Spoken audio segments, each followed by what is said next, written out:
Bonjour à tous. Vous en avez sûrement déjà entendu parler. Aujourd'hui, nous allons nous intéresser au burn-out.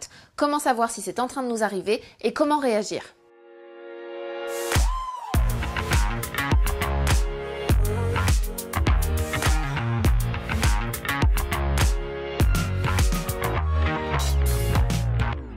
Moi, c'est Kate.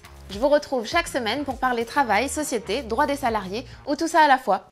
Oh là là, tu vas pas nous faire un burn-out. C'est sûr, vous avez déjà entendu cette phrase sur le ton de la blague.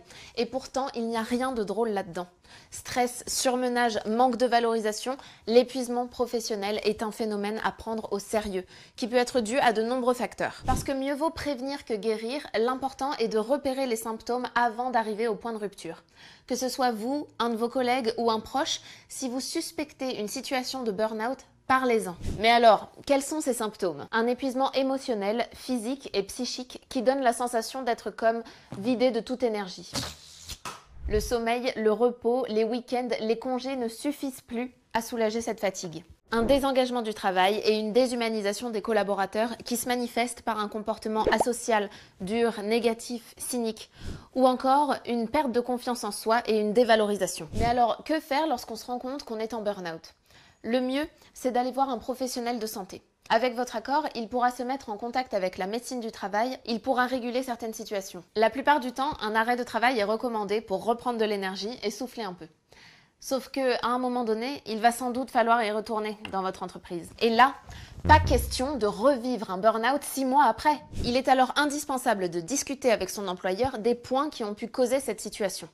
Aborder sa charge de travail, exprimer ses frustrations, ses envies, discuter de l'organisation de son travail, trouver des solutions pour l'optimiser. Bon, c'est bien joli tout ça, mais si vous êtes en burn-out, c'est certainement pas de votre faute.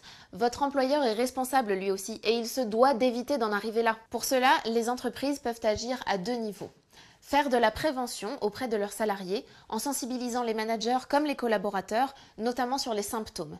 Plus qu'informer, il faut aussi mettre en place des mesures concrètes comme diminuer l'exigence professionnelle qui pèse sur les salariés ou augmenter les ressources à leur disposition. Deuxièmement, prendre en charge les personnes atteintes. Ne pas les culpabiliser, chercher les causes au sein de l'entreprise, se montrer à l'écoute et mettre en place des solutions. Aujourd'hui, des syndicats comme la CFTC se battent pour que le burn-out soit reconnu comme une maladie professionnelle indemnisable. Cela permettrait de bénéficier d'une indemnisation adaptée. Il est donc important d'être attentif à ses collègues et de repérer les signes pour éviter un burn-out. La bienveillance, l'écoute, mais aussi l'anticipation. N'attendons pas l'apparition des troubles pour réagir. Pour aller plus loin, je vous laisse des liens vers des articles et des vidéos. Faites vivre le débat, commentez, partagez, parce que s'informer, c'est le meilleur moyen de se faire respecter. Je vous dis à bientôt dans une prochaine vidéo.